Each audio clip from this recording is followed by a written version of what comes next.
A graça e a paz do Senhor para os irmãos, amém? É uma grande alegria mais uma vez poder estar aqui com vocês. Agradeço ao meu querido primo Wagner pelas bondosas, gentis e caridosas palavras. E é muito bom, de fato, poder estar aqui com os irmãos para refletirmos sobre um assunto tão importante. Estamos para comemorar, na verdade, os cristãos do mundo inteiro, os 500 anos da Reforma Protestante. E eu gostaria de refletir com vocês sobre o assunto que vocês têm aqui nos slides, Reforma Protestante, definição, causas, princípios e perspectivas. Espero que Deus nos auxilie nessa meditação acerca de vários assuntos, direta ou indiretamente concernentes à sua palavra, e que tudo isto seja para a glória dele, amém? Queridos, eu gostaria antes de tudo, de convidá-los para abrirem as vossas Bíblias um texto das Escrituras. A meu ver, ele não tem uma ligação direta necessariamente com o tema da reforma, mas indiretamente tem a ver. Inicialmente, ele expressa os sentimentos de Davi, mas eu creio que isso tem alguns desdobramentos importantes para os nossos dias. Quero ler esse texto, depois fazer uma oração com vocês, e em seguida meditaremos um pouco sobre o tema desta noite, amém? O Salmo 103, nos versículos 1 e 2, Salmo 103, versículos 1 e 2, diz assim: bendize, ó minha alma, ao Senhor, e tudo que há em mim, bendiga o seu santo nome. Bendize, ó minha alma, ao Senhor, e não te esqueças de nenhum de seus benefícios. Amém? Vamos orar mais uma vez. Se você puder ficar em pé, ainda que brevemente. Se não puder, fique assentado mesmo, mas o importante é que oremos, que busquemos a Deus nesse momento. Amém? Pai, queremos te agradecer pela tua misericórdia, pela tua bondade, por esta igreja que existir. Particularmente te agradeço pela vida do meu primo Wagner, sua esposa, sua família, por todos os irmãos, irmãs, pastores aqui presentes desta igreja, todas as denominações presentes também hoje aqui representadas. Ajude-nos, ó Senhor, a refletir sobre este assunto tão importante que envolve os 500 anos da Reforma Protestante que estamos para comemorar nos próximos dias, e que os ensinamentos que podemos extrair de todos estes assuntos ou eventos que, direto ou indiretamente, foram pertinentes à reforma, estejam presentes em nossa vida. Tudo aquilo que te glorifica, tudo aquilo que te honra, tudo aquilo que é condizente com a sua palavra, que sirva nesta noite para edificar a nossa fé e também para o louvor e adoração apenas do teu santo e eterno nome. Fique conosco, nos abençoe e nos instrua nesses breves momentos. É o que nós te pedimos, gratos, em nome de Jesus. Amém. Amém. Obrigado, podem se assentar.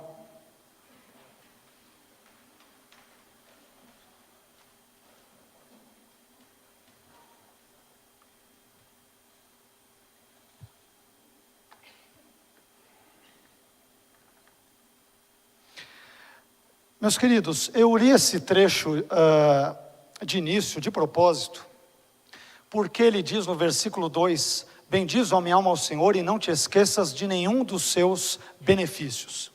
Particularmente creio que a Reforma Protestante, que está para comemorar 500 anos, é um destes maravilhosos benefícios que Deus graciosamente nos concedeu. Especialmente numa época de tamanha impureza sexual, de tamanhos problemas de imoralidades, de todos os tipos, de todas as sortes no contexto da igreja medieval. Deus levantou homens, não apenas como Lutero, mas como Melanchthon, como John Knox, como Hus, outros pré-reformadores, reformadores e pós-reformadores, e somos de certa forma fruto daquilo que Deus graciosamente fez neles e por meio deles, de modo que para nós, ou para mim particularmente, esse é um dos grandes benefícios que Deus nos tem dado. E é sobre isso que nós meditaremos um pouco nesta noite. Antes de tudo, eu gostaria de apresentar aqui para vocês uma definição do que vem a ser a Reforma Protestante. Pegamos aqui algumas definições de alguns livros, né? Richard Richardson e Bolden, eles dão uma definição bem interessante, ao meu ver, bem simples, mas ao mesmo tempo vai naquilo que nos interessa sobre este assunto.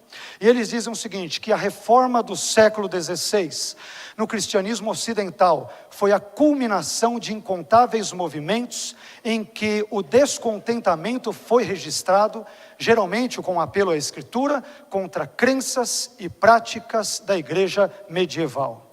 É interessante que entre as várias práticas da igreja medieval, contra as quais a reforma se posicionou, encontra-se a venda de indulgências. As indulgências eram uma prática da igreja católica romana, durante o período da Idade Média, que fazia crer que as contribuições financeiras de todos os tipos e de todas as sortes, feitas pelas pessoas, asseguravam a elas que ao morrer, a sua alma fosse liberada do purgatório e, portanto, ela pudesse desfrutar da alegria celestial. É aquilo que nós falamos popularmente como comprar um lotezinho lá no céu, um pedacinho de céu para nós morarmos eternamente, para podermos chamarmos, de uma forma geral, de nosso pedaço de céu. Essa é uma definição de um modo bem geral. Mas quando nós vamos mais adiante, eu creio que é importante, dentro dessa definição do que é a teologia, do que é a reforma protestante, uma definição paralela envolve aquilo que vem a significar eventualmente teologia reformada. Hoje, talvez não todos, mas muitos de vocês devem ter acompanhado alguns debates, muitos dos quais talvez um pouco mais acalorados na internet, entre calvinistas e arminianos, e isto nos faz surgir, pelo menos dá ensejo a seguinte pergunta: o que é a teologia reformada, sobre a qual muito se tem falado, especialmente de uns bons tempos para cá, e mais particularmente neste ano, onde comemoramos no próximo dia 31 de outubro, os 500 anos de reforma protestante. Nós temos pelo menos duas definições do que significa a teologia reformada. Uma definição que eu denomino de uma definição mais ampla e uma definição mais restrita. Isso é importante para que os irmãos entendam sobre o que iremos discorrer nesta noite. Uma definição ampla, ela diz o seguinte, que muitos identificam a teologia reformada com aquilo que é conhecido como 5 solas. Já vamos explicar daqui a pouco o que quer dizer isso. Os 5 solas são 5 frases latinas que surgiram a partir da reforma protestante, as quais fornecem um sumário das crenças teológicas básicas da reforma. Os 5 solas, eles são classicamente vistos como sola escritura, somente a escritura. Além disso, sola gratia, somente a graça, sola fide, somente a fé, solus Christus, somente Cristo, e finalmente, soli deo gloria, somente a Deus seja dada a glória. Daqui a pouco nós vamos meditar um pouquinho mais detidamente sobre estes aspectos. Mas além disso, nós temos uma definição mais restrita do que vem a ser teologia reformada. Nessa primeira definição que demos, ela é uma definição mais ampla, adotada pela maioria esmagadora do cristianismo ou da cristandade odierna. Só que existe uma outra definição que ela é mais restrita, e de propósito, eu citei aqui agora um autor calvinista, Michael Horton, que dirá o seguinte, na sua definição de teologia reformada, abre aspas: as pessoas rapidamente associam a teologia reformada, isto é, calvinista, as palavras são dele mesmo, com os assim chamados 5 pontos do calvinismo, com seu famoso acrônimo TULIP, que vem da sigla inglesa, de onde o T ele tem relação com depravação total, o U tem relação com eleição incondicional, o L de expiação ilimitada, o I de graça irresistível e o P de perseverança dos santos. Então, é importante nós aqui definirmos e darmos nomes aos bois ou os pingos nos is, quando falamos de teologia reformada. Quando você fala com um calvinista sobre teologia reformada, para ele teologia reformada é sinônimo de tulipe, dos 5 pontos do calvinismo que ficaram conhecidos como tais a partir do sínodo de Dort, ou dos cânones de Dort, que ocorrem ali na Holanda, na cidade de Dordrecht, entre os anos de 1618 e 1619. Agora, quando você fala para outras pessoas, no protestantismo mais amplo no contexto brasileiro, nós entendemos a teologia reformada, ou a reforma protestante, como sinônimo dos 5 solas, que nós agora há pouco mencionamos, e sobre os quais falaremos mais detidamente daqui a pouco. Então esse tipo de diferenciação é muito importante, e isso fica explícito no próximo slide. Então, o que queremos dizer quando falamos de teologia reformada? Estamos nos referindo à sola escritura, a todos os demais itens, ou nós estamos, na verdade, nos referindo a estes pontos que nós agora mencionamos? Ou estamos nos referindo, portanto, à tulipe? Tudo isso é muito importante quando dialogarmos com uma pessoa, com um irmão em Cristo, uma irmã em Cristo, quando queremos falar sobre esse tipo de assunto. Indo agora adiante, esta gravura ela é interessante porque ela é datada de 1769, ou seja, um pouquinho mais de 200 anos depois da reforma protestante que ocorre inicialmente na Alemanha e depois acaba se alastrando por toda a Europa, América e assim por diante. E aqui nós temos algumas figuras interessantes nesta gravura. Em inglês, lá adiante, nós vemos escrito os reformadores primitivos, a quem, sob Deus, nós somos devedores pela gloriosa luz do Evangelho. E curiosamente, vejam quem está sobre junto nessa mesa interessante. Com exceção da parte de baixo, em que vocês veem católicos, inclusive o diabo, representado por este cão. É isso que você pensou mesmo, é o cão, mas tipicamente conhecido no nosso contexto como capiroto. Ele quer apagar a luz do Evangelho, mas ele não consegue. E por trás da mesa estão todos os reformadores lutando contra a obra de Satanás por meio da pregação da mensagem do Evangelho. Curiosamente, veja quem está nesta mesa. Eu coloquei os nomes aqui. Aparece o nome ali também bem pequeno, bem difícil de se ver, mas veja quem está nesta mesa. William Perkins, Jerônimo de Praga, Martin Butzer, Pedro Mártir, Ulrich Zwinglio, John Knox, Girolamo Zanchi, Heinrich Bullinger, João Eco Lampádio, Johannes Buxtorff, Robert Bolton. Em 12º lugar, pasmem, Jacó Armínio. Jacó Armínio está bem na ponta, ele está bem na ponta ali, perto de quem? De Calvino. Isso é interessante porque as pessoas tendem a excluir nós, pelo menos a mim, eu digo eu particularmente, arminianos, como não sendo reformados, ou como não pertencentes à teologia reformada. Mas tinha gente em 1769 que pensava diferente. Além de Armínio, nós temos outras pessoas, John Wycliffe, Teodoro Beza, João Calvino, próximo ali de Armínio, Nicholas Ridley, Hugh Latimer, Martinho Lutero, Philip Melanchthon, Tomás de Aquino, Mollern, Hugo Grossio, John Huss e Thomas Cranmer. Todos eles estão à mesa e são retratados, ali meados quase ao final do século XVIII, como sendo reformadores, que nos legaram a luz do Evangelho a fim de trazer a salvação a todos aqueles que pela graça crerem em Cristo. Amém? Então isso é interessante porque, vez por outra, as pessoas brincam, pelo menos comigo, porque eu sou um arminiano convicto, né? E as pessoas ainda fazem chacotas. Não, mas vocês arminianos têm mania de acharem que são reformados. Reformados somos nós calvinistas. Os outros não são reformados. Pentecostais não são reformados. Ninguém é reformado a não ser nós. E por que eles o fazem? Porque eles agem desta forma, porque eles equiparam teologia reformada a tulipe. Por isso que eu dei aquela definição propositalmente no início. Nós temos duas formas de entender a teologia reformada. No sentido restrito, de fato eu não sou reformado, porque particularmente, por mais respeito, amor e carinho que tenha para com os irmãos calvinistas, não sou calvinista na minha teologia.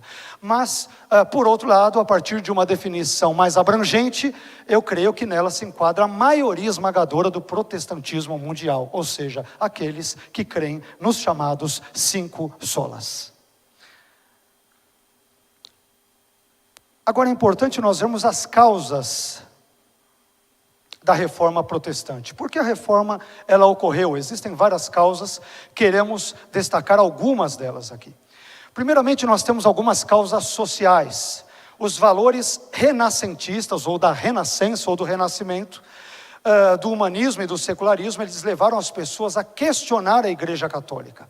Isso é interessante, meus queridos, porque com o surgimento do Renascimento na Europa, entre os séculos 14 e 15, o Renascimento, é importante aqui definir, ele foi um período de redescoberta e revalorização das referências culturais da antiguidade clássica. Então, muitas pessoas, dentre elas aqueles que se tornariam mais tarde os reformadores, começaram a ler os pais da igreja, aqueles que sucederam os apóstolos, depois do ano 100, entre os anos 100 até 650 depois de Cristo aproximadamente.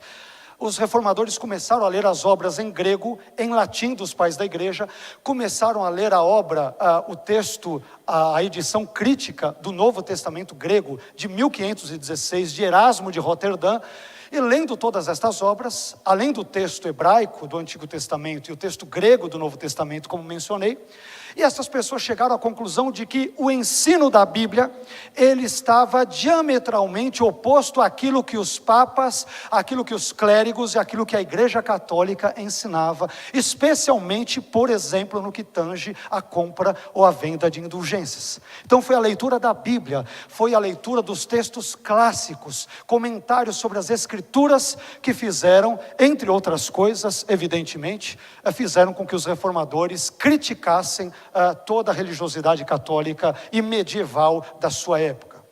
Depois, nós temos também a imprensa, A imprensa, ela ajudou a propagar as ideias críticas sobre a igreja.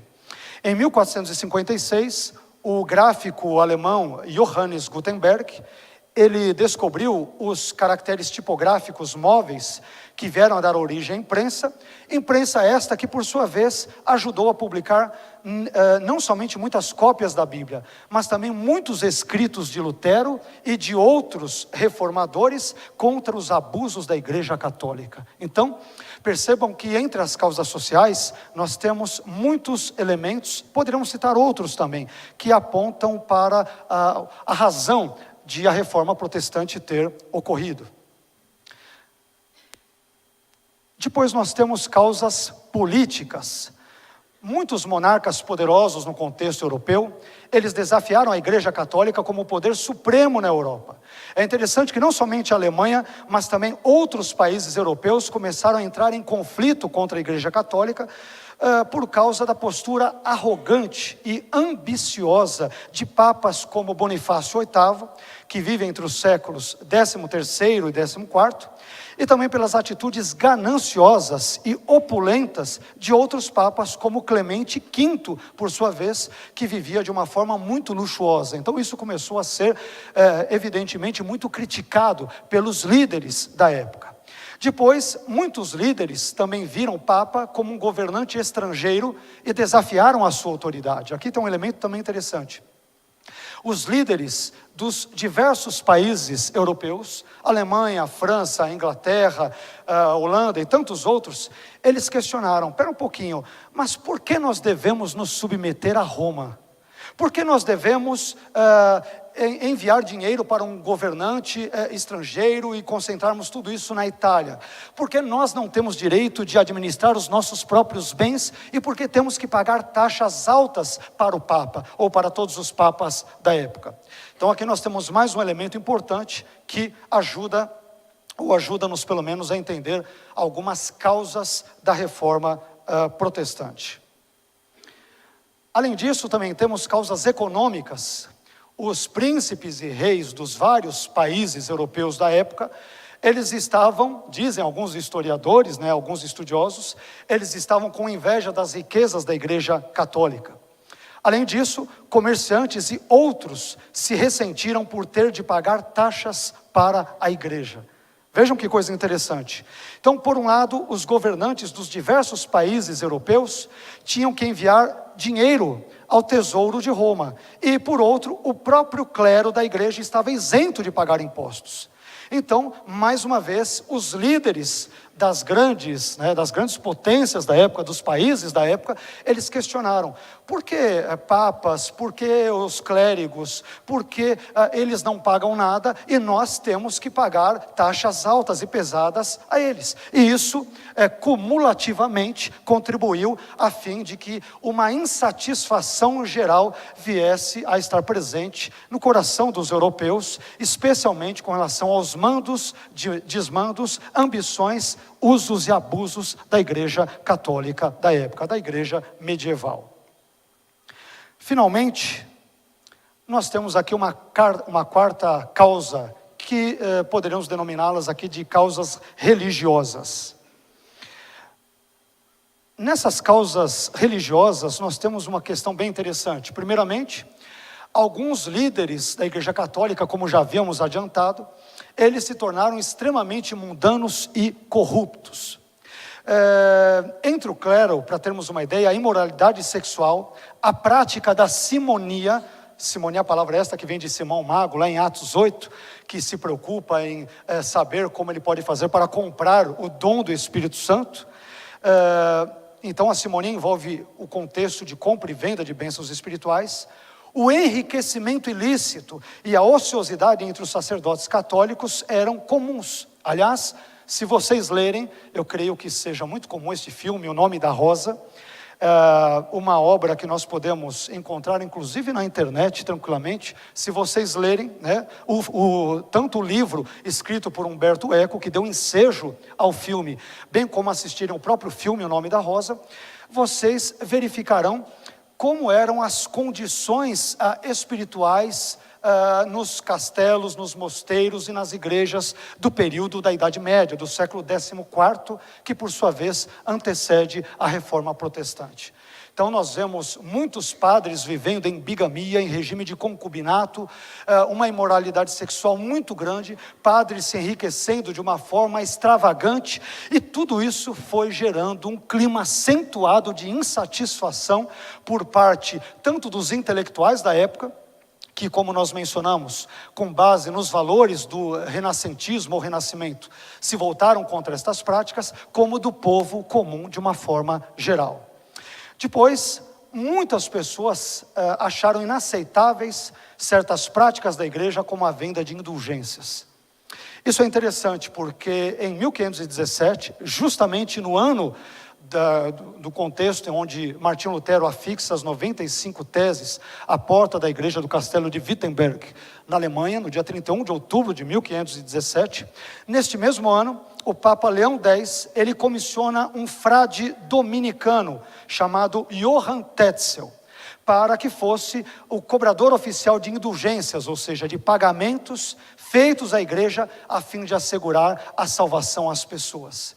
E existe uma frase que é atribuída a Johann Tetzel, que ela ficou muito famosa e entrou para a história, onde ele teria dito o seguinte: tão logo uma moeda na caixa cai, a alma do purgatório sai. Olha que coisa interessante, né? Obviamente isso é uma heresia, né? É uma heresia, como diria o outro, uma heresia lascada. Então, assim que você ouvir o tilintar da moedinha no fundo do gasofilácio, uma alma naquele exato momento salta do purgatório e ela vai para o céu, onde viverá eternamente, segundo esta frase que pelo menos é atribuída a Johann Tetzel. Então, imaginem só, cumulativamente, todos esses tipos de práticas ocorrendo no contexto que antecede imediatamente a Reforma Protestante. Como as pessoas não se indignaram, e não é para menos, né? Deveriam se indignar mesmo com relação a todos esses tipos de práticas. E é nesse contexto, e a partir desse contexto que brevemente mencionamos, que começam a ser desenvolvidos os princípios ou os pilares da Reforma Protestante. Os 5 solas que aqui mencionamos, eles começam a ser desenvolvidos, não totalmente, mas em fase embrionária, a partir desse contexto, entre os séculos XIV, XV, XVI em diante. Segundo alguns estudiosos, a sola Escritura, a sola Fide, sola Gratia, estavam presentes já nos escritos, estavam presentes claramente nos escritos dos primeiros reformadores. Mas os solos Christus e soli Deo glória, ou seja, somente a Cristo e somente a Deus seja dada a glória, eles foram acrescentados paulatinamente ao longo dos séculos XVI em diante. Isso é interessante porque um alemão, um músico, também conhecido de nós, Johann Sebastian Bach, ele começa a assinar todas as suas partituras, né, de música, evidentemente, ele coloca no finalzinho delas a sigla SDG, ou seja, Soli Deo Glória, somente a Deus seja dada a glória. Já naquela época, pessoas como Bach entendem que o próprio fato de compor músicas, o fato de tocar, deveria ser algo que deveria por sua vez ser feito somente a Deus, porque apenas Deus deveria ser glorificado com todos os nossos dotes, com todos os nossos talentos, de modo que somente Ele deveria receber a glória por tudo aquilo que temos e por tudo aquilo que somos. Amém? E aqui nós temos então alguns princípios, né, os 5 pilares ou princípios da reforma protestante. O primeiro deles, sola scriptura. E aqui nós temos uma fala muito interessante de Timothy George, tirada do livro Teologia dos Reformadores, que vale a pena lermos. George diz o seguinte: o princípio da sola scriptura destinava-se a salvaguardar a autoridade das Escrituras daquela dependência servil à igreja, que de fato tornou a Bíblia inferior à igreja. As Escrituras são a norma normans, norma determinadora, não a norma normata, norma determinada para todas as decisões da fé e da vida. Eu aprendo com isso, queridos, em primeiro lugar, que a reforma protestante, a mensagem da reforma protestante, ela foi uma mensagem bibliocêntrica, ela foi centrada na Bíblia, nas Escrituras. Então, isso não significa que os reformadores não aceitassem a tradição da igreja. Nós mencionamos agora há pouco que o Renascimento fez com que Lutero, Melanchthon, Erasmo, Butzer, Zwinglio e Ecolampádio e tantos outros, até o próprio Armínio, retornassem às fontes primárias, aos pais da igreja, aos textos gregos, latinos, hebraicos, mas eles não desprezavam também outras tradições da igreja, desde que, isso é importante dizer, desde que tais tradições fossem condizentes com as Escrituras. Não eram as tradições dos homens sobrepujando as Escrituras, mas as tradições da igreja sendo condizentes com as Escrituras, que eram aceitas como tais. Então esse elemento é extremamente importante. A Bíblia é o livro por excelência da reforma protestante. Não é a Bíblia e outras literaturas, mas é apenas a Bíblia. É óbvio, é evidente que outras literaturas também têm o seu lugar. É claro que tem, mas a literatura por excelência, que deve servir de base para a nossa fé cristã, como única regra de fé e prática, deve ser somente as Escrituras. Acima de todas as coisas, as Escrituras. E este foi o lema, um dos mais importantes lemas da reforma protestante. Temos aqui um texto bíblico, né? Não adianta nada falarmos disso e não citarmos o próprio texto bíblico. 2 Timóteo 3, versículos 15 e 17, onde Paulo diz ao seu filho na fé, Timóteo, o seguinte: desde a infância sabes as sagradas letras, que podem tornar-te sábio para a salvação, pela fé em Cristo Jesus. Toda a Escritura é inspirada por Deus e útil para o ensino, para a repreensão, para a correção, para a educação na justiça, a fim de que o homem de Deus seja perfeito e perfeitamente habilitado para toda boa obra. Então, meus queridos, quando nós falamos da reforma protestante, é uma reforma bibliocêntrica, ela enfatiza a Bíblia acima de todas as demais literaturas. Esse é um dos valores que devemos resgatar nos nossos dias. Daqui a pouco, quando chegarmos ao término da nossa fala, infelizmente separamos alguns dados que são tristes, são chocantes para a nossa realidade. E depois nós iremos compartilhá-los quando fizermos uma espécie de um breve balanço sobre as perspectivas da reforma protestante na nossa época e mais particularmente no Brasil. Em outras palavras, será que nós cristãos evangélicos temos o que comemorar depois de 500 anos de reforma protestante? No nosso contexto tupiniquim, no nosso contexto brasileiro, será que nós temos o que comemorar? Eu iria mais longe, será que os nossos irmãos em Cristo da Europa têm o que comemorar? Com igrejas vazias, igrejas que se transformaram em museus para a visitação do público e são tudo menos igrejas. Será que depois de 500 anos nós temos de fato o que comemorar? Claro que eu não quero trazer aqui um tom pessimista, é evidente que temos muito a comemorar, mas também temos alguns pensamentos, algumas reflexões críticas a serem feitas em razão do contexto histórico, espiritual acima de tudo, em que vivemos. Mas daqui a pouco nós falaremos um pouco mais sobre isso. Um segundo princípio que nós também aqui encontramos é o princípio sola gratia.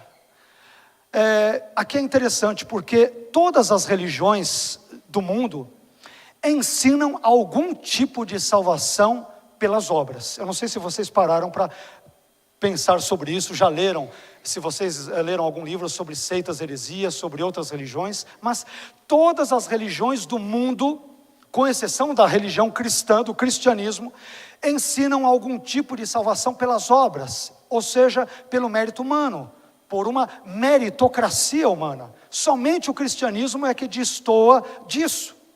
Se não, vejamos alguns poucos exemplos dentro do tempo que temos. No islamismo, por exemplo, se na vida futura as boas obras pesarem mais na balança do que as más obras, aí o sujeito será salvo. Ou seja, no islamismo a pessoa é claramente salva pelas boas obras. Ela não é salva pela graça.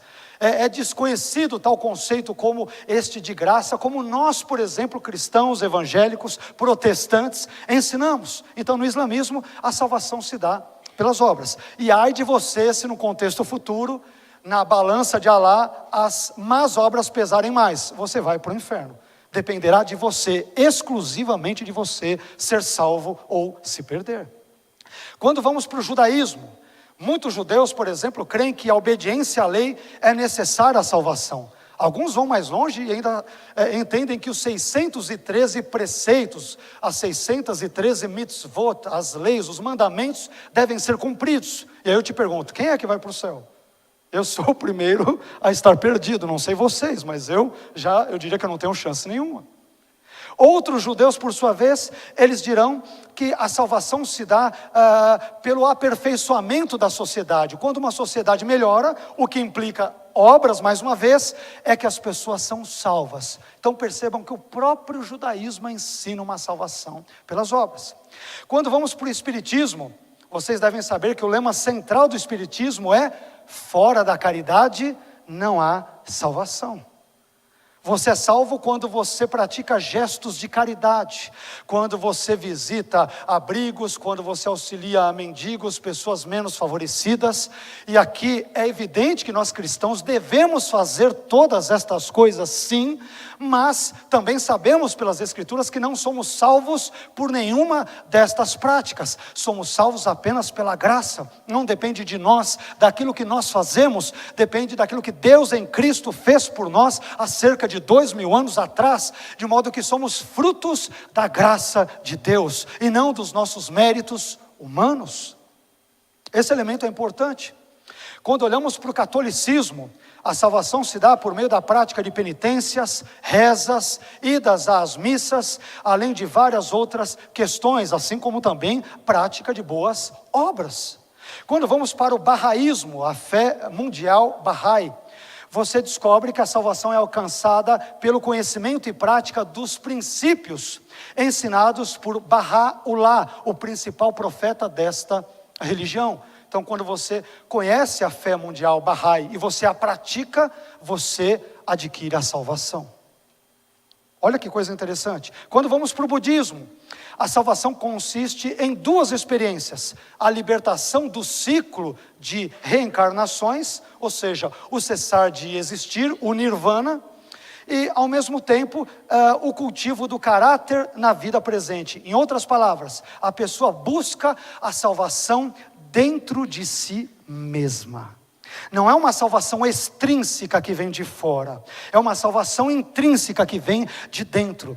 Eu, por meio da meditação, por meio da yoga, por meio de uma meditação profunda, por meio de tudo isso, eu sou o autor da minha própria salvação.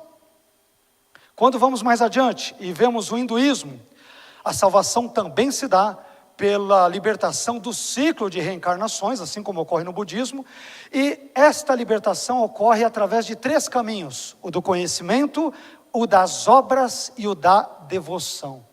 Quanto mais você conhece os preceitos do hinduísmo, quanto mais você pratica boas obras, e quanto mais você é um devoto às leis e às doutrinas hindus, mais você se aproxima da salvação. Então perceba que depende tudo de nós. Quando vamos para o mormonismo, ele vai dizer que só há salvação para aquele que obedecer às doutrinas do livro de Mórmon. E além disso, só há salvação para aqueles que frequentarem, forem membros da igreja Mórmon. Ou seja, eu e você fomos todos para os infernos. Se é que existe os infernos ou o inferno, todos nós estamos perdidos, porque nenhum de nós, pelo que eu saiba, é Mórmon. Tem cristão morno, pastor? Mormon, não mormon, Que tem crente morno, isso tem bastante. Não sendo mormon, tá bom. E desde que saia dessa mornidão, melhor ainda. Mas, queridos, percebam que todas estas religiões ensinam uma salvação pelas obras humanas. Eu te desafio a estudar todas essas religiões, que mais cedo ou mais tarde você verá que os próprios seres humanos são responsáveis pela sua salvação. É aquilo que eu poderia chamar em grego de autossoteria. O sujeito salva a si mesmo.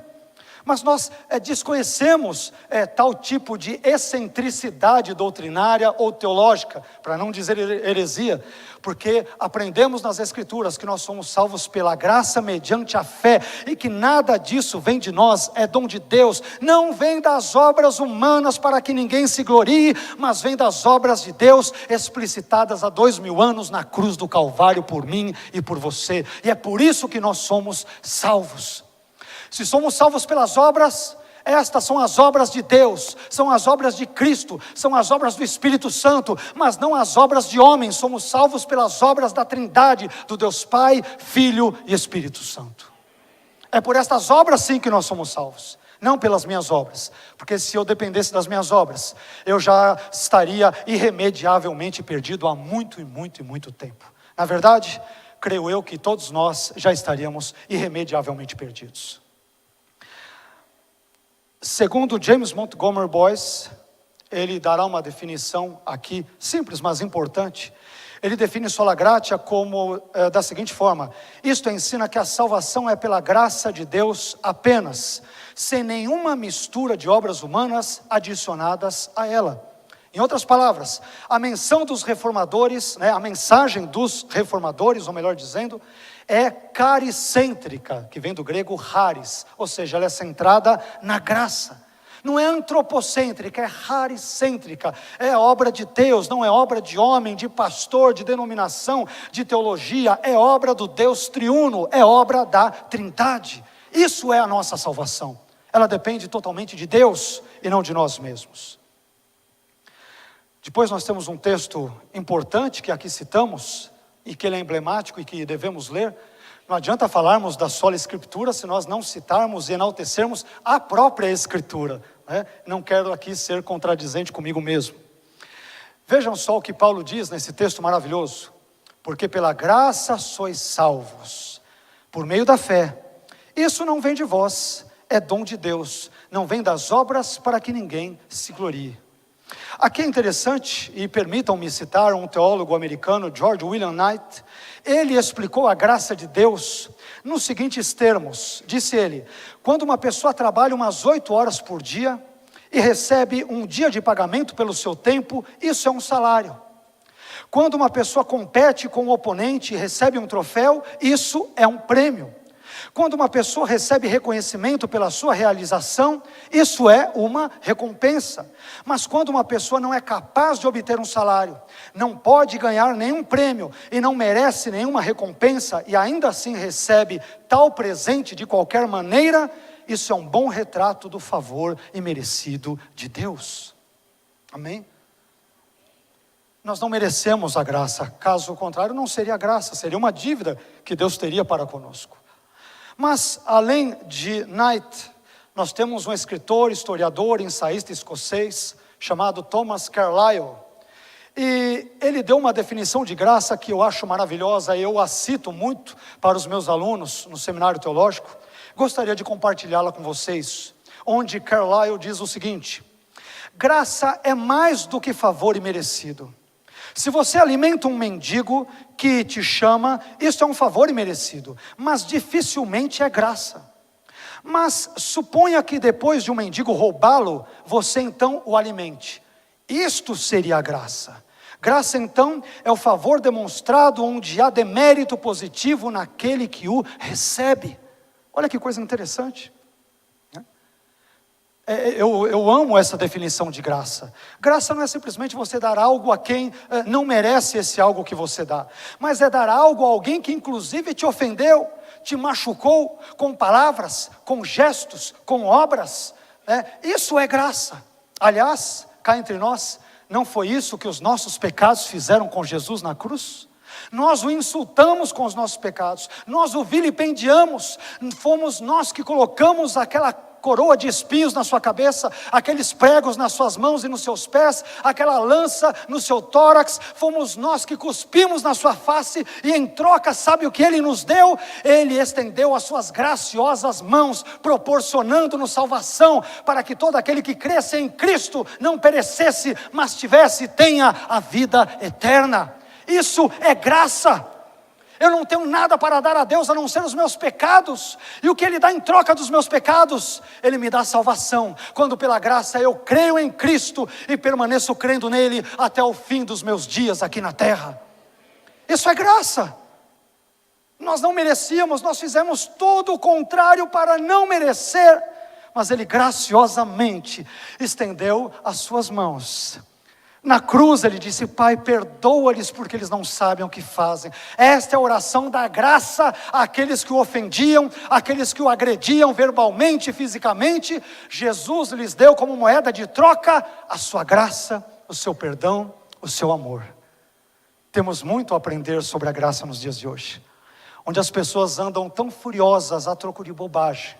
Se um cortar mais rápido o carro na frente do outro, já existe uma morte, um assassinato, coisas tão terríveis ocorrem. E aprendemos com essas definições, que são fundamentadas nas Escrituras, que a graça que Deus nos outorgou, com a qual nos beneficiou, nós devemos também tê-la no trato com os nossos irmãos e irmãs em Cristo, e para com toda a humanidade, independentemente de crerem em Deus e em Cristo ou não. Amém? Mas, continuando, um terceiro princípio, sola fide, um princípio também importante da reforma protestante. Segundo Hastings, pela fé somente significa que uma pessoa se torna justificada aos olhos de Deus somente através de um ato de confiança em Cristo, sem as obras da lei. Quando nós falamos de sermos salvos somente pela fé, meus irmãos, é somente pela fé. Pela graça sois salvos mediante a fé. A morte de Cristo é a causa meritória de sermos salvos, mas a fé é a causa instrumental proporcionada pela graça que nos possibilita sermos aceitos diante de Deus. É a fé. Mas a fé não é simplesmente um assentimento intelectual diante das verdades escriturísticas. Olha, eu creio no Deus Pai, Filho e Espírito Santo, creio que a Bíblia é a palavra de Deus, inerrante, infalível. Não é somente isso, mas é um entregar-se aos pés da cruz. É deixarmos de confiar em nós mesmos, nas nossas obras, no nosso mérito, e confiarmos nos méritos de Deus, de Cristo e do Espírito Santo, confidenciando-nos diante de Deus como pessoas que em nós mesmos mesmos não podemos nada, mas em Deus nós podemos absolutamente tudo, inclusive sermos eternamente salvos. Nele, e somente pela graça dele e pela fé nele. Amém, queridos? Esse é um ensinamento importante que temos também sobre a fé. Temos aqui alguns textos que nos ajudam a entender isso. Romanos 5:1, sendo, pois, justificados pela fé, temos paz com Deus por nosso Senhor Jesus Cristo. É uma justificação pela fé. E aquilo que Paulo diz aqui é muito sério, porque ele diz, eu só tenho paz com Deus quando pela graça eu creio em Cristo. Sabe o que quer dizer isso? Se alguém aqui em nosso meio não crê em Cristo como Senhor e Salvador, você não tem paz com Deus, mas você está em inimizade para com Deus. E eu desconfio que não é boa coisa ser inimigo de Deus. Eu desconfio que não é nem um pouco bom. Aliás, tem um texto bíblico que nós lemos apenas favoravelmente, mas vez por outra, eu digo lá à igreja que nós devemos aprender a lê-lo também contra nós. Quando nós lemos aquele famoso texto de Romanos que diz, se Deus é por nós, quem será contra nós?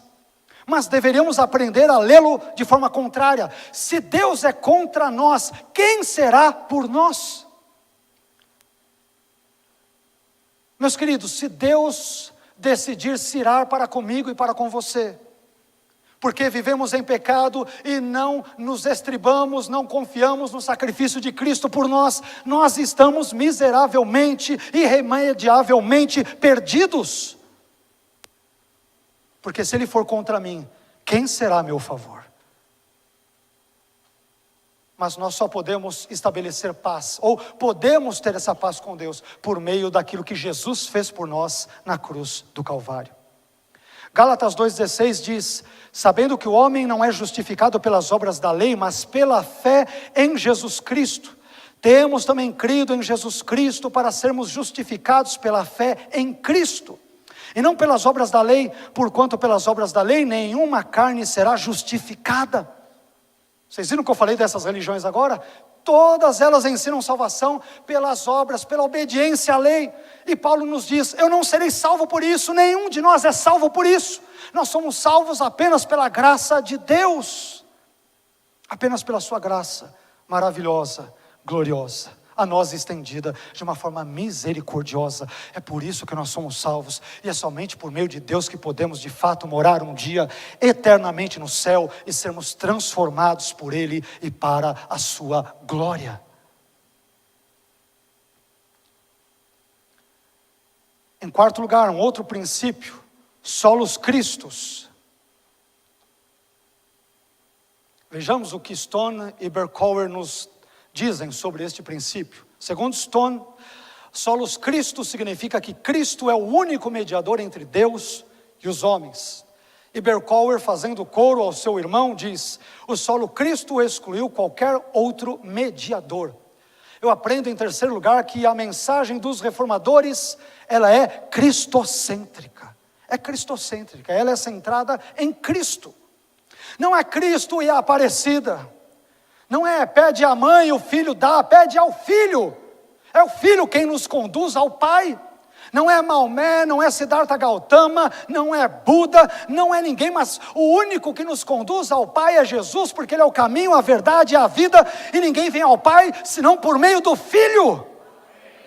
Meus queridos, nós vivemos numa época de tamanho sincretismo religioso, de tamanho pluralismo de religiões, que tem pessoas que de manhã acendem uma vela, ali participam do terço, à tarde vão no terreno de Umbanda, e à noite frequentam um culto evangélico, e acham que são salvas, porque entendem que todos os caminhos levam a Deus. Existe um único caminho que nos leva ao Pai, a salvação eterna. Jesus disse, eu sou esse caminho, eu sou o caminho, a verdade, a vida. Não no nosso relativismo de hoje, é um caminho, ou uma verdade, a sua verdade não é a minha. Talvez de fato a sua verdade não seja a minha, porque a minha verdade é Cristo e é as Escrituras. Num período de tamanho relativismo, religioso, moral, frouxidão moral, religiosa, muitos crentes podem ser tentados a crer em Cristo e em algo mais. Infelizmente conheci algumas dessas pessoas, que buscaram a Deus, mas porque Deus não atendeu a sua oração, foram para o espiritismo, fizeram uma série, experimentaram vários passes, depois se converteram ali ao espiritismo, porque Cristo não lhes era suficiente. Aliás, eram pessoas absolutamente utilitaristas, só serviam a Deus porque Deus as abençoava, porque as curava, como nós cantamos, e cantamos muito bem nesta noite. Se Deus nos cura ou não nos cura, se Ele nos abençoar ou não, Ele continuará sendo Deus, porque Ele não tem nenhuma necessidade de nos abençoar, e quando Ele o faz por um ato de mera generosidade, liberalidade e graciosidade divinas. Meus queridos, Deus não precisava nem ter criado a mim e a você. Sabe por quê? Porque Ele não precisa de nós, mas nós precisamos dEle. Sabe por que eu vou a cada domingo, a cada semana para a igreja, e eu digo muitas vezes para os irmãos ali na igreja local, eu vou para a igreja a cada domingo porque eu preciso de Deus, tendo plena consciência de que Ele não precisa de mim. Mas se Ele me usa, é por um ato de generosidade, de benevolência, de graciosidade. Ele poderia usar corvos, poderia usar jumentas, poderia usar mulas, poderia usar quaisquer outros seres, mas aprove a Ele graciosamente usar a mim e a você, podendo não nos usar. Nós somos prescindíveis para Deus, mas Ele nos é imprescindível. Eu preciso totalmente dEle. Estou aqui nesta noite porque eu preciso dEle, da graça dEle, do amor dEle, do perdão dEle, da vida que flui dos cravos da cruz, quando Ele morre pelos meus e pelos teus pecados. Eu preciso dEle. Isso nos fala sobre solos Cristos. Somente Cristo nos proporciona a verdadeira salvação. Vejamos isso na Bíblia, se a Bíblia diz exatamente isso ou não. Atos 4:12. E em nenhum outro há salvação, porque também debaixo do céu nenhum outro nome há, dado entre os homens, pelo qual devamos ser salvos. Que palavra maravilhosa de Pedro. Em João 14:6, disse-lhe Jesus: eu sou o caminho e a verdade e a vida, ninguém vem ao Pai senão por mim. Meu irmão, se nós precisamos de alguém, esse alguém é Jesus. Só há salvação verdadeira por meio de Jesus. Ele é o caminho. Ele é o caminho. O resto é tudo beco sem saída. Ele é o verdadeiro caminho, o único caminho. Quinto princípio. Estamos concluindo essa parte, depois vamos trazer algumas breves reflexões. Só lhe deu glória. Segundo Bretzky, no seu dicionário teológico de latim, ele diz: uma vez que é a graça de Deus somente que nos salva através de Jesus Cristo, os protestantes consideraram que tal glória deveria ser dada somente a Deus e não aos santos ou membros da hierarquia católica, etc., e assim sucessivamente. Nós descobrimos aqui em quinto e último lugar que a mensagem dos protestantes, ela era teocêntrica, ela era centrada em Deus, somente em Deus. Lembram-se que eu disse agora há pouco sobre as partituras de Johann Sebastian Bach, que num determinado momento da sua vida ele assinava com as siglas SDG, só lhe deu glória, isto é, sempre agradecendo a Deus, louvando a Deus e adorando por tudo aquilo que o Senhor lhe proporcionava na vida. Na nossa sociedade grandemente materialista, somos propensos a pensar que tudo aquilo que temos é resultado dos nossos esforços humanos, quando na verdade não paramos para pensar que tudo aquilo que temos, teremos, somos, fomos e somos, ainda seremos no futuro, tudo aquilo que temos e somos de bom é oriundo das mãos graciosas do nosso Pai Celestial. Se você está aqui hoje é porque Deus te deu mais um dia de fôlego de vida. Ele poderia ter tirado.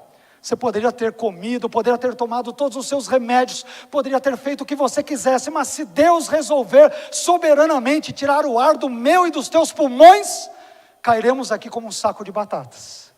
porque é Ele quem sustenta as nossas vidas nas suas mãos. A nossa vida vem dEle, nosso trabalho ser abençoado vem dEle. Se temos uma família, uma esposa, um marido abençoado, tudo isso vem dEle. Se congregamos numa igreja abençoada, isso também é dom dEle. Tudo isso são as suas benesses que Ele graciosamente nos confere. E é por isso que Ele deve ser glorificado, e somente Ele deve ser glorificado. Amém? Conforme vamos lendo mais adiante, vejamos dois textos bíblicos muito importantes. Salmo 115:1, onde o salmista diz: não a nós, Senhor, não a nós, mas ao teu nome dá glória, por amor da tua benignidade e da tua verdade. Amém? Irmão, quando você fizer algo para a igreja, para o seu patrão, você que é patrão, que auxiliar ali o seu empregado, não importa. Tudo aquilo que você fizer, faça para a glória de Deus. A glória não é nossa, é de Deus. A glória sempre é dEle. Porque se Ele não nos sustentar, se Ele não nos der inteligência, se Ele não abençoar a nossa vida, se Ele não for à nossa frente, se não for a nossa retaguarda, se Ele não nos abençoar, de fato nós estamos perdidos. Então toda a glória é dEle. Nós dependemos total e absolutamente dEle. E Apocalipse, no capítulo 19, versículo 1 diz: e depois destas coisas ouvi no céu como que uma voz grande, de uma grande multidão que dizia: aleluia, salvação e glória e honra e poder pertencem ao Senhor nosso Deus. Eu citei esses dois textos de propósito. Um deles onde um salmista reconhece que toda a glória é de Deus na terra, e outro onde os seres celestiais também reconhecem que toda a glória é devida a Deus no céu. Toda a nossa vida, toda ela deve glorificar a Deus e somente a Deus, somente a Deus. Isso me faz pensar naquele texto paulino de 1 aos Coríntios 10:31, onde ele diz: quer comais ou bebais ou façais qualquer outra coisa, fazei tudo para a glória de Deus. Meu irmão, o teu casamento é para a glória de Deus? Você veio aqui nesta noite para a glória de Deus? Ou você veio aqui porque você tem sido um daqueles crentes utilitaristas que só vem ao culto por aquilo que Deus pode te proporcionar? A sua família é para a glória de Deus? A vida cristã que você tem levado tem glorificado a Deus? O tipo de funcionário ou patrão que você tem sido no trabalho tem glorificado a Deus? O culto que eu e você temos prestado tem glorificado a Deus? Quer comais ou bebais, desde as coisas mais banais ou triviais, devemos fazer tudo para a glória de Deus. De modo que sempre antes de fazermos qualquer ato, qualquer gesto, deveríamos perguntar: Senhor, será que o Senhor vai ser glorificado por meio disso? Às vezes queremos encontrar aquele irmão, aquela pessoa, quando é irmão pior ainda, né? E falar algumas verdades para ele ou para ela, esfregar verdades na cara dele ou na cara dela, mas eu te desafio e te convido a perguntar antes: Senhor, isso vai te glorificar? Tratar aquela pessoa daquele jeito te glorifica? Estar no culto com esse tipo de atitude no meu coração, isso te glorifica? Senhor, a minha vida tem te glorificado ultimamente? Ou eu tenho sido mais um desserviço para o seu reino? Os 5 solas têm muito a nos ensinar a respeito destes aspectos, e de tanto outros, que infelizmente não teremos tempo aqui para mencionar. Mas quando falamos sobre a glória a Deus, é interessante observarmos, queridos, que os seres humanos têm feito de tudo para trazer a glória para si mesmos, como já mencionamos, ou para adorar falsas divindades. Aliás, como o próprio João Calvino muito bem declarou, o coração humano é uma fábrica de ídolos. Eu me arriscaria a dizer que essa fábrica tem estado em plena atividade desde a queda de Adão e Eva no pecado até os dias de hoje. Como o ser humano gosta de fabricar ídolos. Vamos dar alguns poucos exemplos. O antigo Egito possuía, segundo alguns estudiosos, mais de 80 divindades. Segundo outros estudiosos, como o judeu Naum Sarna, havia cerca de mais de 500 divindades no Egito na época de Moisés. É Deus para todo gosto, para todo tipo. Quando nós vamos para os hititas, povos da antiga Anatólia Central, atual Turquia, nós descobrimos que, segundo algumas fontes, eles possuíam mais de 1000 divindades. De acordo com o poeta grego Hesíodo, que vive entre o 8º e 7º séculos antes de Cristo, a Grécia Antiga contava com mais de 30.000 divindades. Número este igual àquele que aparecia na antiga Roma, segundo o antigo escritor romano Marco Terêncio Varro, que vive entre o 2º e 1º séculos antes de Cristo. Dizia ele que havia mais de 30.000 deuses na Roma Antiga.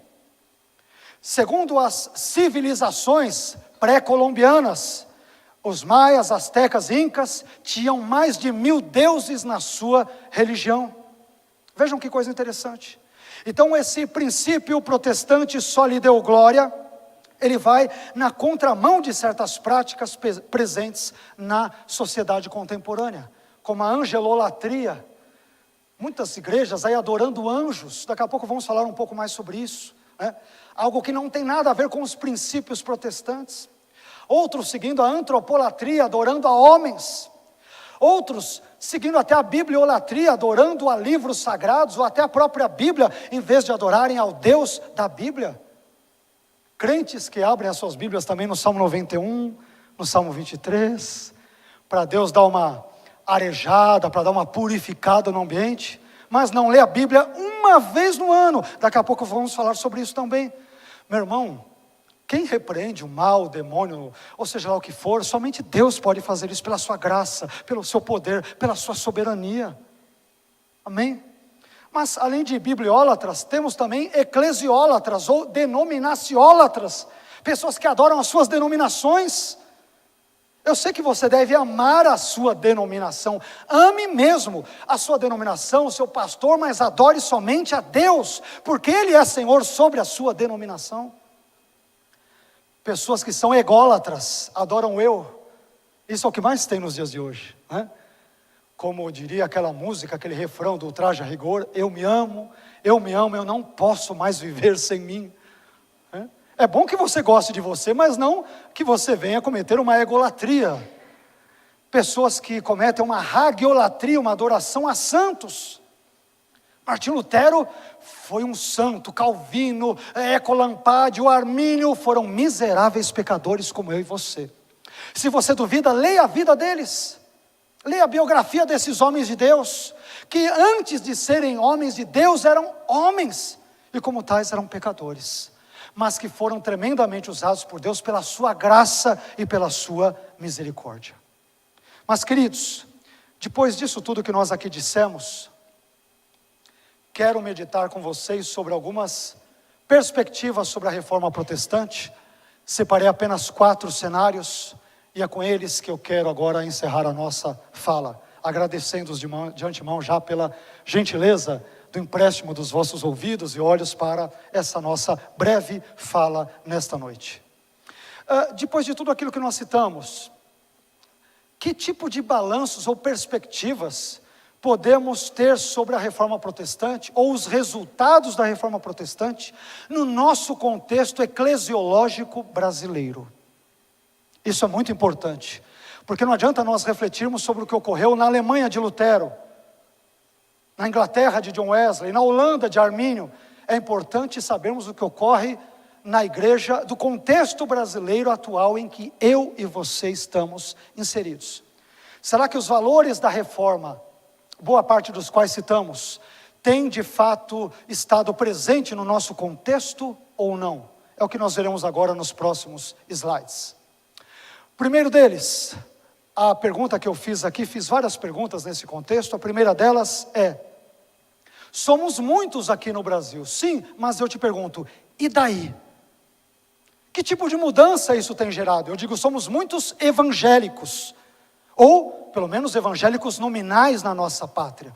Isso tem mudado em que a nossa rotina, a nossa sociedade, o mundo em que nós vivemos? Dê uma olhada nesses números. Segundo o IBGE, em 2010, nós éramos 42.300.000 evangélicos.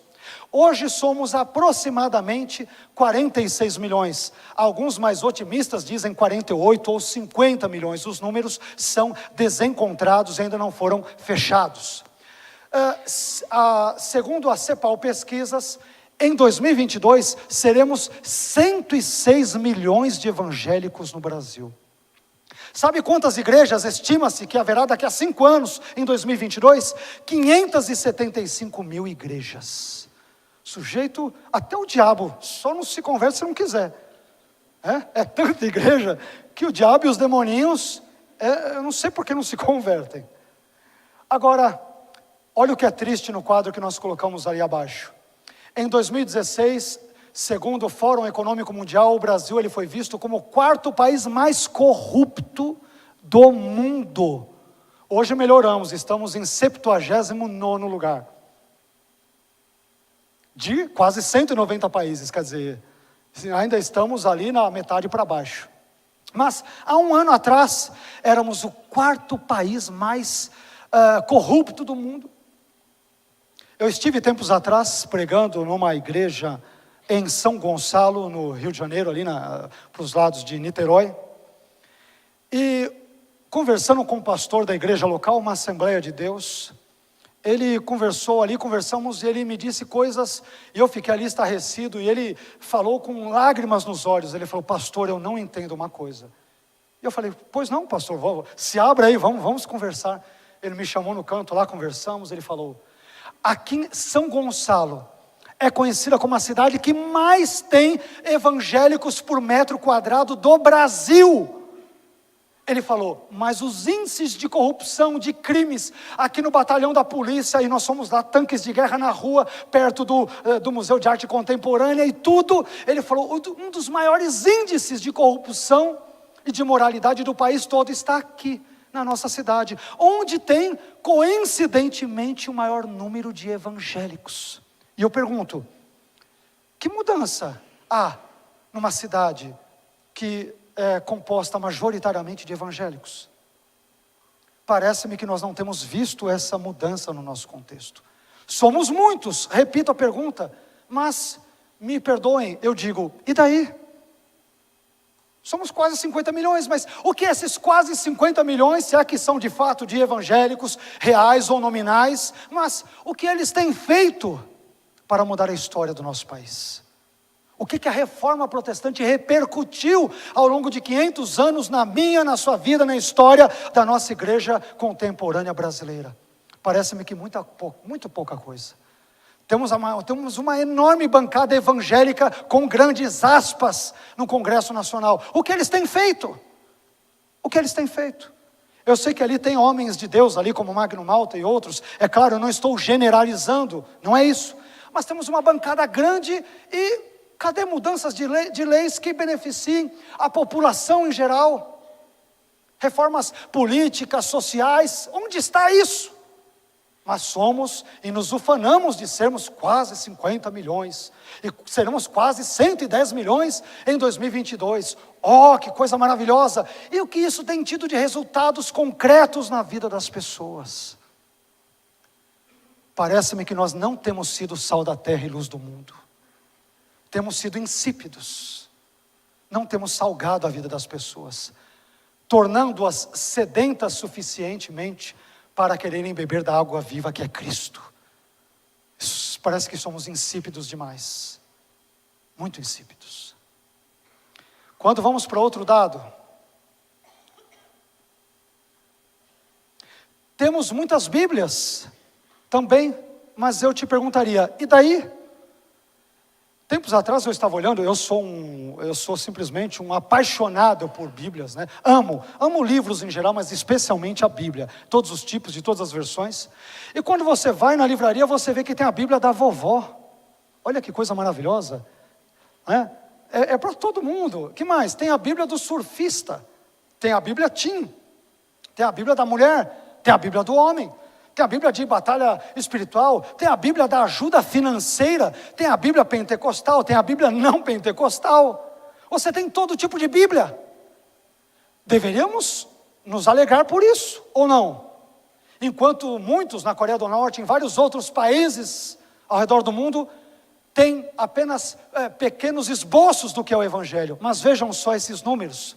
É uma fonte do The Christian Post de 2011. Olha o que diz a fonte.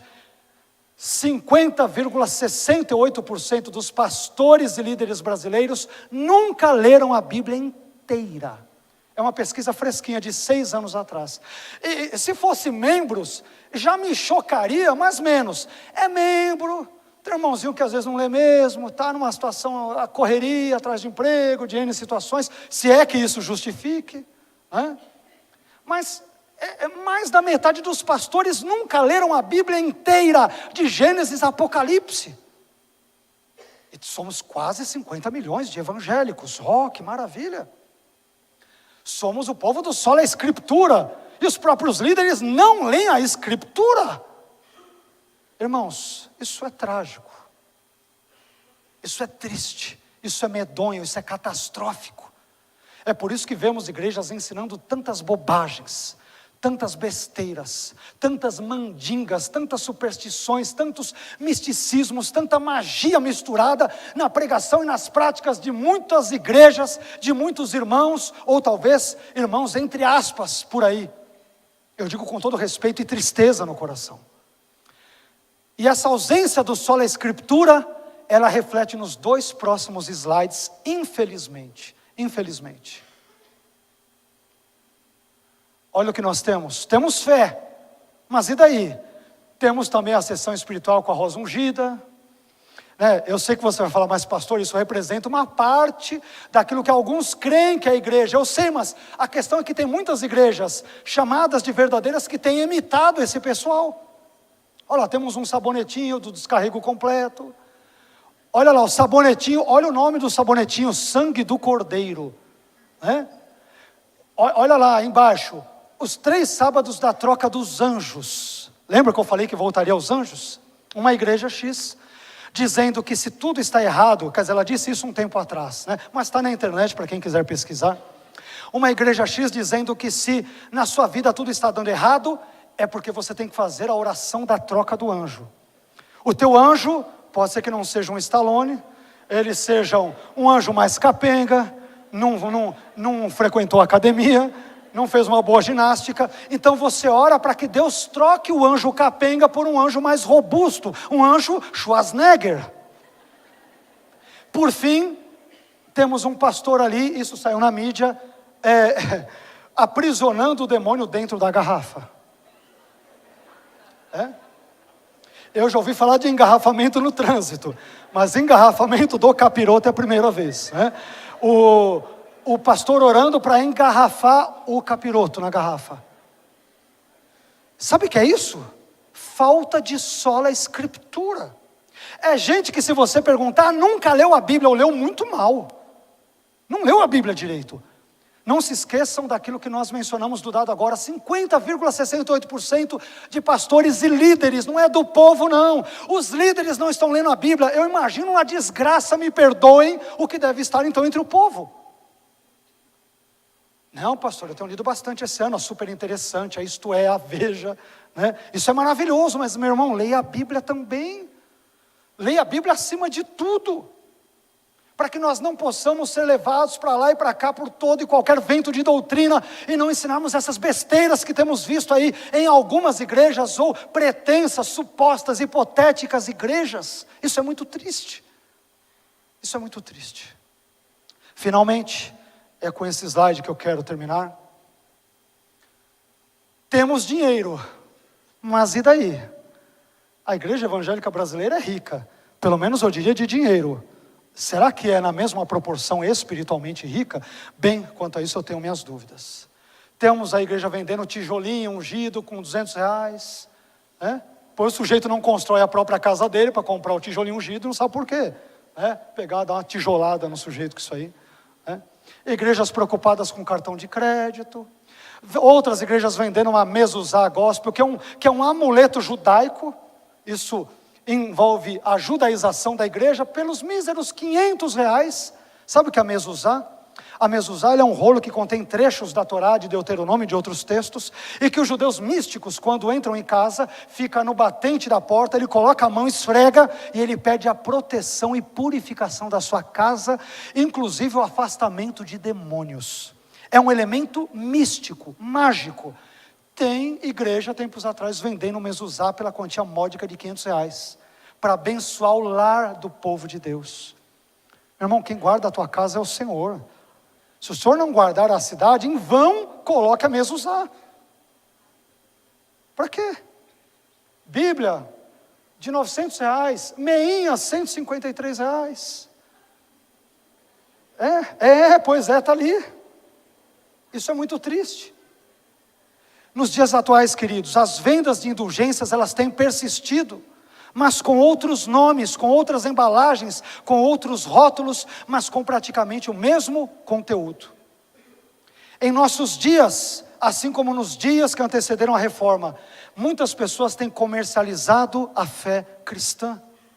E aqui estou colocando uma pequena prova disso. Nos dias de hoje, a igreja tem se transformado numa empresa.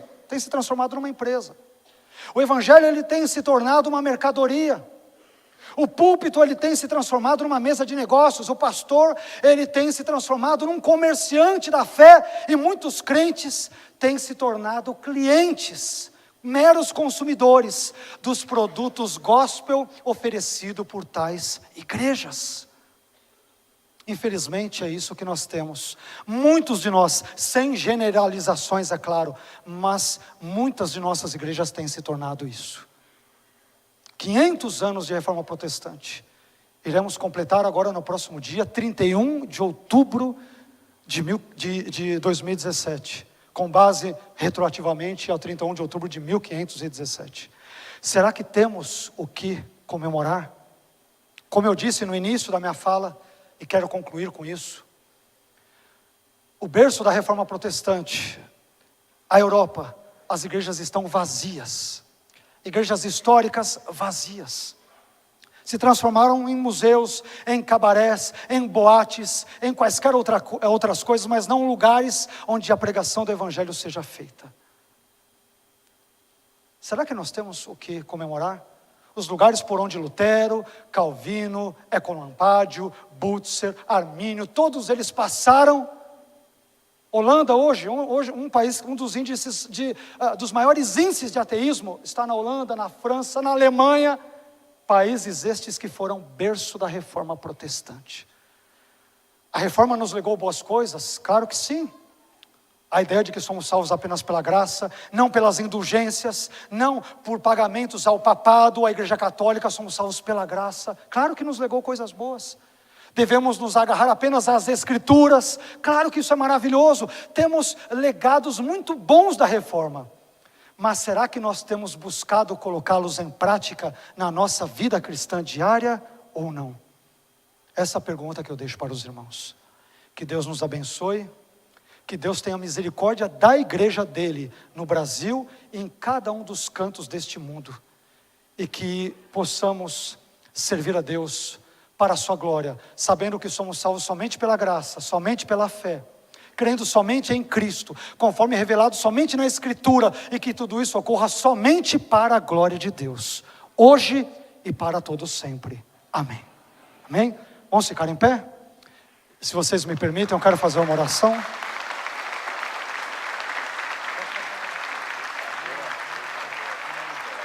Amém. Eu gostaria que você orasse comigo, meu irmão, e refletisse sobre tudo o que dissemos nesta noite. Que Deus toque no seu coração, no de outras igrejas, pela sua graça, e que o Senhor nos transforme. Amém? Pai, nós queremos te agradecer. Obrigado por esta igreja existir, a Igreja Batista, Senhor, Boas Novas. Sei que esta é uma igreja que prega os 5 princípios da reforma protestante. Não porque são apenas da reforma, mas porque são extraídos da sua palavra.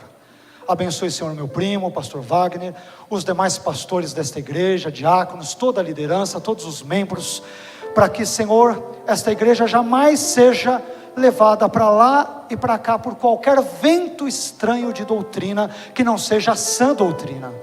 Abençoe esta igreja. Abençoe os meus irmãos e irmãs. Abençoe a sua igreja no Brasil, Senhor. Na verdade, não só no Brasil, mas nos 4 cantos deste mundo. Ajude-nos, ó Senhor, a praticarmos os princípios da reforma protestante. E se nós não o fizermos, Que o Senhor tenha misericórdia de nós, que o Senhor nos corrija, que o Senhor nos exorte, para que possamos fazer a sua vontade. Toda a glória é tua, Senhor, todo louvor é teu, esse culto é para ti, esta reflexão é para ti, nossas vidas, nossos casamentos, famílias, tudo que temos e somos, são teus, tudo é teu. Que o Senhor seja glorificado nesta noite. Obrigado por tudo, Senhor, te louvamos e te adoramos, em nome de Jesus, amém, amém. Deus abençoe vocês. Mais uma vez, muito obrigado. Deus abençoe o meu primo, o pastor Wagner, e que Deus possa firmá-los cada vez mais na verdade da palavra. Glórias a Deus.